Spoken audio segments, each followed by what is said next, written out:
Les conditions étaient un petit peu spartiates. Nous avons plus ou moins réquisitionné un entrepôt qui avait été sinistré, dans lequel nous avons installé notre camp de base.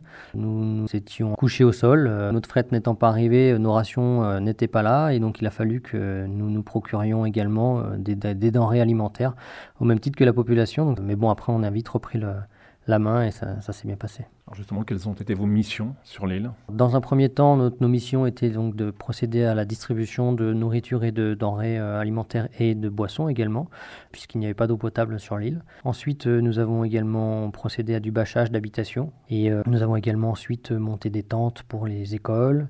Le contact avec la population, comment s'est-il passé? Alors une population qui attendait de nous, ça c'est sûr, qui avait besoin de tout également. La plupart vivaient dans des maisons de tôle et de bois, donc automatiquement l'ouragan avait tout soufflé et les gens avaient tout perdu. Donc pour la plupart, ils étaient juste dans la rue, ils n'avaient plus rien. La difficulté était d'être partout à la fois. Et donc quand on est dans une rue, qu'on apporte de l'aide à certains, c'est les gens de la rue d'à côté qui viennent nous voir pour comprendre pourquoi on n'est pas dans la leur également. Donc ça, c'est sûr que c'est un travail qui se fait au quotidien, et doucement, on avance un peu plus, un peu plus. La situation, est-ce qu'elle a évolué depuis le moment où vous êtes arrivé, le moment où vous avez quitté Saint-Martin? Alors, lorsque nous sommes arrivés déjà, c'était un peu le blackout, hein, il n'y avait plus rien. À notre départ, l'électricité était revenue sur quasiment toute l'île, l'eau sur une grande partie également.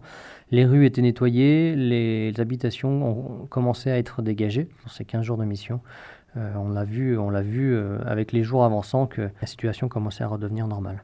Quel souvenir, que garde-t-on après 15 jours d'une mission comme celle-ci? Le sourire de la population déjà, lorsqu'on arrive, qu'on leur vient en aide, automatiquement on a des sourires et des messages de soutien, et ça c'est quelque chose qu'on garde en soi et qu'on n'oubliera pas.